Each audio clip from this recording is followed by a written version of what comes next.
Un espejo compartido. ¿Cómo fue el condicionamiento del rol femenino en Japón del siglo XIX? ¿Cómo la influencia política y social definió a las mujeres colombianas en el siglo XIX? ¿Cuándo surgió el movimiento feminista en Japón? ¿Y cómo el conservadurismo del siglo XIX determinó el comportamiento social de las mujeres colombianas? Águila expone que el papel de la mujer japonesa ha sido condicionado a lo largo de la historia. Hubo figuras femeninas que criticaron el sistema familiar japonés y la dificultad que tenían en la sociedad. A finales del siglo XIX se da el surgimiento del movimiento feminista en la era Meiji, en el que muchas lucharon por sus derechos, fueron arrestadas y censuradas. En Colombia, según Preciado, el conservadurismo se implantó profundamente en el comportamiento social, prevaleciendo los valores coloniales de la época. Las mujeres colombianas no eran consideradas ciudadanas. En ambos casos, tanto las mujeres japonesas como colombianas fueron excluidas de la sociedad, teniendo un solo propósito de vida, ser amas de casa y cuidar de sus esposos e hijos. En mi familia esta idea ha ido cambiando un poco. Los hombres de mi hogar han sido más conscientes de los actos discriminatorios hacia la mujer. ¿En tu familia aún predomina este tipo de juicio? A lo largo de este ensayo espero que podamos cuestionarnos este tipo de actos discriminatorios y reflexionar si ha habido cambios en nuestras sociedades. De igual modo, en Japón del siglo XIX, como menciona Cortés, una de las primeras defensoras de las mujeres fue Kusuno Sekita, que protestó por el derecho al voto. Después, en la era Meiji, fue arrestada por luchar por los derechos de las mujeres. Asimismo, esta mujer inspiró a muchas otras y una de ellas fue Fukuda Hideko, que creó una organización para luchar por los derechos de la mujer. Tiempo después fue censurada. Luego está la novelista y activista Shimizu Toyoko, que escribió su artículo To My Beloved Sister in Tears, en el que manifiesta su disgusto sobre las restricciones legales que tienen las mujeres. Por último, Tanaka Mitsu, quien escribió el manifiesto Liberation from the Toilet, llamaba a las mujeres a levantarse y liberarse de la opresión masculina. En esa misma línea, en Colombia del siglo XIX, según Aristizábal, también se manifestaron muchas otras mujeres por las violencias basadas en género. Una de ellas fue Soledad Acosta de Samper, que publicó un texto titulado La Mujer, en el que expuso estar en contra de que se viera a la mujer como un ser débil e hizo propuestas para que se crearan escuelas de artes y otros oficios para las mujeres con escasos recursos. Por otra parte, Aristizábal menciona que María Martínez de Nícer publicó Diario de los Sucesos de la Revolución en la provincia de Antioquia en los años 1840 y 1841, en el cual relataba los sucesos vividos durante la Revolución de los Supremos y fue duramente criticada por haberse unido al ejército revolucionario. Finalmente, Silveria Espinosa de Rendón es considerada una de las poetas místicas más importantes de Colombia. Su obra, Consejos a las Niñas Cristianas, fue dejada como testamento a sus compatriotas. Las mujeres japonesas y colombianas del siglo XIX comparten similitudes en las violencias basadas en género y ellas fueron algunas de las que se enfrentaron y manifestaron su disgusto frente a la discriminación de género. Si le preguntamos a alguien sobre las mujeres japonesas, quizás a su mente puedan llegar imágenes mentales de geishas que con su carácter misterioso, seductor, sumiso, inteligente y a la vez complaciente, eran más valoradas que aquellas que no poseían estos atributos. Los intereses de la mujer estaban enteramente subordinados al del hombre. Su vida giraba en torno a su padre, hermano o marido. Había una gran diferencia en el trato de los hijos. Si estos eran varones, los regalos, las atenciones y el dinero para la educación se destinaban a ellos y las hijas debían arreglárselas. Por otra parte, en la Colombia del siglo XIX le dieron mucha importancia a los principios coloniales que definieron a las mujeres como frágiles, débiles mental y corporalmente, necesitadas de la protección paternalista y sexualmente pasivas, cuyo destino era la maternidad y el confinamiento del espacio privado. A los hombres, por su parte, los caracterizó como fuertes, racionales, protectores y sexualmente activos. La mujer debía cumplir con estas aptitudes, tenía la obligación de formar una familia. Debían disponer de virtudes como ser cariñosa y risueña, pero prudente, decorosa, pudorosa y católica, obediente, sumisa, delicada, modesta, tierna, noble, compasiva, entre otras virtudes y actitudes que poseía al lado de un conjunto de sanas costumbres y encantos propios de su sexo, como la belleza, candidez, elegancia y pulcritud. Eso las hacía ser la mujer ideal, deseadas y codiciadas por los hombres, vistas como posibles candidatas para esposa. Este es un asunto complejo del que nunca me había atrevido a hablar, pero no importa. Aquí se aceptan opiniones polémicas. Seamos controversiales.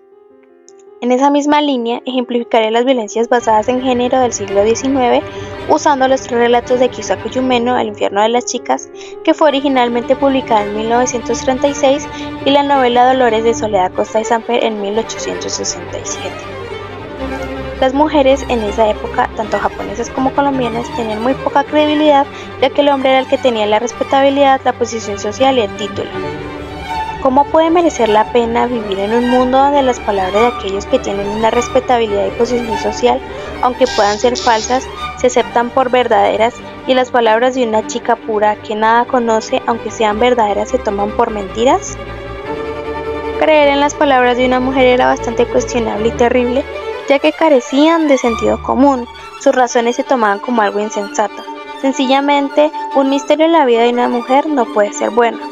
Así que era preferible creer que poseían una gran imaginación y un afán por inventar cosas solo para llamar la atención. Podemos decir que sus secretos y enigmas podrían ser considerados como un mal presagio. Bastante tonto, ¿no creen? Al parecer, los hombres se creían con el derecho de cambiar sus cuerpos a su antojo solo para verlas más tolerables. En el momento en que eché la primera mirada sobre ese rostro, me entraron ganas de llevar a cabo una operación de cirugía rinoplástica. El doctor Uzuketa cumplió su misión y Yuriko Himegusa se vio convertida en una preciosa muchacha que correteaba por los pasillos del hospital, a la que se hubiera podido tomar por otra persona. Tal y como dijo, la había convertido en una gran belleza. Así que se dio por bien servido como si fuera un héroe. ¡Maravilloso! Y es que ese periodo en Japón se excluía a las mujeres que carecían de atractivo. ¡Qué cosas tan crueles!, dice el señor director. Pero la verdad es que es un apodo muy bien pensado. Refleja muy bien ese aspecto grotesco de Amakawa. Por su parte, en Colombia no es muy diferente. La novia no era bella, pero sus modales cultos, educación esmerada y bondad natural hacían olvidar sus pocos atractivos. Al tener estos atributos eran queridas a pesar de su falta de gracia y encanto. Los caballeros suponían que las preocupaciones de la señora eran cuestiones más graves, es decir, enfermedades, víveres y criadas, ya que carecían de angustias más significativas o trascendentales, ya que solo eran mujeres ingenuas. El padre elegía al hombre con el que su hija pasaría el resto de su vida.